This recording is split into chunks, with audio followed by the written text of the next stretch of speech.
Fire मतलब आग, ice मतलब ठंडक। हाँ हाँ हाँ हाँ हाँ हाँ, बहुत आसान पोयम है। देखो आज ना तुम मजे लो, कुछ भी रटवा रहा हूं मैं तुम्हें, रटवाया मैंने तुम्हें? नहीं नहीं नहीं, हमने क्रो के बारे में पढ़ा। क्रो कैसा है? नेगेटिव। आज तेरे घर में बुरा होगा, कौवा है, कौवा बैठ रहा है, नेगेटिव है। नहीं ऐसा मानते हो? ऐसे हमने की बात कर रहे हैं, उसका पेड़ की, उसके पेड़ के नीचे मत जाइयो, वो तो बड़ा ही नेगेटिव होता है, मनहूस माना जाता है, अनऑस्पिशियस अनऑस्पिशियस है, अनऑस्पिशियस है। ये तो हमने पढ़ा। स्नो गिरा, शुक हो गया, स्नो शुक हुआ, किसके ऊपर? किसके ऊपर? On on on writers, on poet है ना, पोइट है ना, लेकिन उसको ब्रिंग्स हैप्पीनेस, को कह गया हैप्पीनेस बन गया, ये तो था। अब आगे फायर एंड आइस पे। फायर एंड आइस में क्या होगा? क्या हो जाएगा? कुछ भी नहीं होगा, मजाक चल रहा है बस। आओ दोस्तों, फायर एंड आइस को भी जल्दी से खत्म करते हैं। देखो मैं नहीं कुछ कराऊंगा, मैं नहीं कराने वाला, तुम खुद कर लोगे, खुद करोगे। आपके अंदर इतनी इतनी ताकत है, इतना टैलेंट है तुम्हारे अंदर भरा हुआ, बस तुम्हें सही सिखाने वाले की जरूरत है। मेरी बात मान लो, अगर तुम्हें कोई सही सिखाने वाला मिल जाए ना जिंदगी में, तुमसे अच्छा कोई परफॉर्म नहीं कर सकता। मैं जानता हूं तुम्हारे दिल की बात यही है, तुम्हारे अच्छा सिखाने वाला नहीं मिला, अब मिला तो तुम खुश हो गए। आज फायर एंड आइस पढ़ेंगे। आओ फायर एंड आइस, जैसे इसके नाम से पता चल रहा है, आग और बर्फ। अब हम इसका स्टैंडर्ड पढ़ लें, स्टैंडर्ड से समझते हैं कि क्या है इसमें। मान लो एग्जाम में ये स्टैंडर्ड रखा हुआ है, मुझे कुछ याद ना रहे, मुझे कुछ याद ना रहे, लेकिन इस स्टैंडर्ड को पढ़ के, इसकी 2-3 लाइन पढ़ के क्या मैं समझ पाऊंगा? हां, अगर ऐसा हो गया ना सर, फिर तो कुछ रटना ही नहीं है, फिर तो मैं सब कुछ याद कर लूंगा। आ जाओ, क्या इस पोएम में? रॉबर्ट फ्रॉस्ट साहब की पोएम है, ये तो मैं देख ही लिया।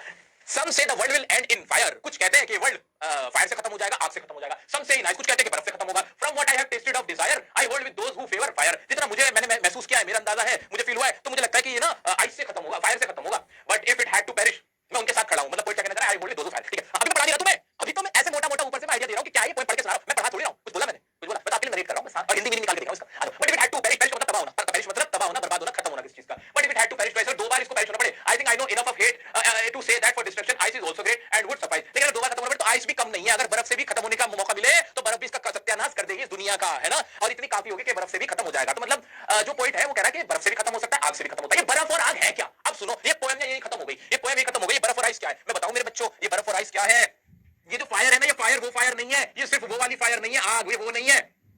ये एंगर को दिखा रही है, किसको? गुस्से को दिखा रही है, ये पैशन को दिखा रही है, जुनून को दिखा रही है। किसका जुनून? लोगों का, कंट्रीज का, इंसानों का। ये किसको दिखा रही है? डिजायर्स को दिखा रही है। किसको? डिजायर्स को। ये किसको दिखा रही है? जुल्म को दिखा रही है। किसको? ब्रुटैलिटी को। दिमाग में लाओ ना, कितने बम फेंके रशिया ने यूक्रेन पे, यूक्रेन ने रशिया पे, कितने बम फिलिस्तीन ने अफगानिस्तान पे, किस पे?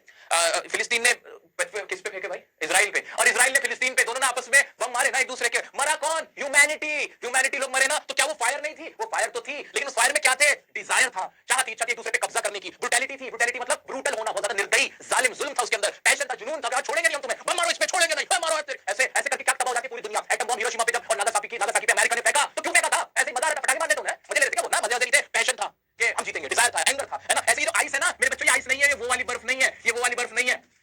ये वो वाली बर्फ तो आप समझ सकते हो कि जो ग्लोबल टेंपरेचर है वो डाउन हो रहा है, सर्दी ज्यादा पड़ती है, बर्फ जम जाती है, पूरी दुनिया बर्फ से ढक जाएगी, सब मर जाएंगे, ये तो है। लेकिन आइस का मतलब क्या है? ये आइस का मतलब है हेट्रेड से। किससे? हेट्रेड से। या फिर जो शांत, जो जेलसी होती है, जो मन में ग्रजेस होते हैं, जेलसी जलन है, नफरत है दिल में, जिसे कोल्ड वॉर बोलते हैं ना, कि मेरी और मेरे दोस्त की क्या चल रही है, कोल्ड वॉर चल रही है। मुंह पे तो नहीं लड़ रहा है, तमाचा तो नहीं मार रहे, लेकिन दिल में नफरत लिए बैठे हैं, बहुत रिश्तेदार फ्रेंड्स सब नफरत लिए बैठे रहते हैं ना, उसी को दिखा रही है आइस। किसको? हेट्रेड को, जेलसी को। क्या मेरे सभी बच्चों को ये बात क्लियर हो पाई कि फायर एंड आइस का असल मतलब क्या है? वैसे तो इसका मतलब फायर एंड आइस है। अच्छा सर, एग्जाम में कैसे लिखेंगे वो तो बता रहा हूं। एग्जाम के पॉइंट और एग्जाम के कीवर्ड तो अभी देख लेंगे। पोएम का मतलब समझ में आ गया ना कि दुनिया दोनों तरह से तबाह हो सकती है। नफरत से भी तबाह कर लो आसानी से, जेलसी से भी तबाह कर लो, ये भी काफी है, ऐसे भी तबाह हो जाएगी। और दूसरा एंगर और पैशन और डिजायर, ब्रुटैलिटी, वो वाली आग से भी तबाह हो जाएगी। ये दुनिया तबाह होने लायक है। यहाँ पे पोइट ये सारी बातें क्यों कर रहा है? यानी पोइट कह रहा है समझ जाओ, जितनी तुम नफरत फैला रहे हो ना, ये दिल में लेकर घूम रहे हो ना तुम अपने दोस्त के लिए, ये तो मन में दुश्मनी है तुम्हारा, तुम्हारे रिश्तेदार के लिए, अपने भाई के लिए, अपनी बहन के लिए, ये तबाह कर देगा तुम्हारी दुनिया।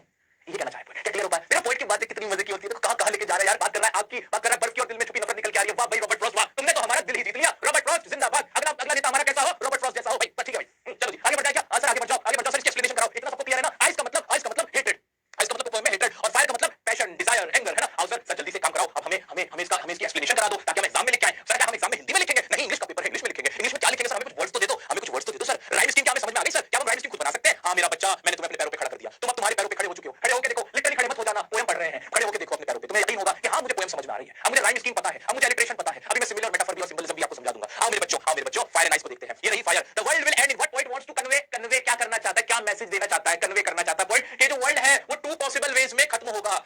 The world will end in 2 possible ways। 2 possible ways क्या है? एक तो इंक्रीजिंग ग्लोबल वार्मिंग, एक तो लिटरल मीनिंग है। आपको एक बात बता दूं, कोई भी जो पोएम होती है उसके 2 मीनिंग होते हैं। कोई भी पोएम होती है उसके क्या होते हैं? 2 मीनिंग होते हैं। अभी हम क्या पढ़ रहे हैं? फायर एंड आइस पढ़ रहे हैं ना। फायर एंड आइस जो भी पोएम होती है बच्चों, उसके ना 2 मीनिंग होते हैं, 2 मीनिंग होते हैं। एक तो होता है उसका लिटरल मीनिंग। लिटरल मीनिंग समझते हो?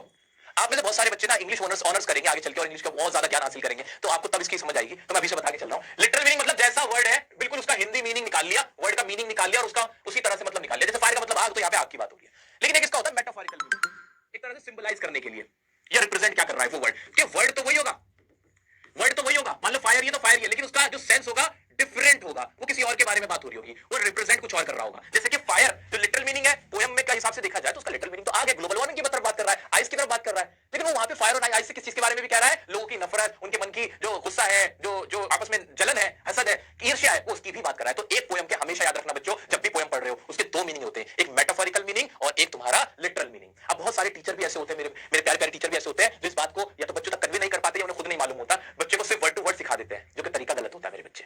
ठीक है, मैं आपको गहराई की बात बता रहा हूं, क्या मैं आप तक पहुंच पा रहा हूं, क्या मेरी बात आप समझ पा रहे हो, समझ पा रहे हो? तो यहाँ पे फायर का एक मीनिंग तो क्या है कि ग्लोबल वार्मिंग की वजह से जो हमारी पृथ्वी है या अर्थ खत्म होगी, और दूसरा मतलब क्या, एंगर, क्रूरल्टी और ब्रूटैलिटी को दिखाता है। और क्या है, और क्या है, और huge drop in the temperature, जो टेंपरेचर में है, but wants to say that the world will end with ice, why, because the temperature is decreasing. Temperature क्या हो रहा है, टेंपरेचर बहुत ज्यादा लो हो रहा है, उसकी वजह से मरेगा। और इंडिफरेंट मीनिंग वैसे क्या है, हेट्रेड है, जेलसी है और इंडिफरेंसेस है, आपस में बहुत ज्यादा डिफरेंसेस है, ग्रजेस है लोगों को। इज इट क्लियर और नॉट? क्या मेरे बच्चों को सब समझ में आ गया, सब समझ में आ गया? क्या इसमें कोई किसी भी तरह का डाउट तो नहीं रहा? हाँ हाँ हाँ हाँ हाँ।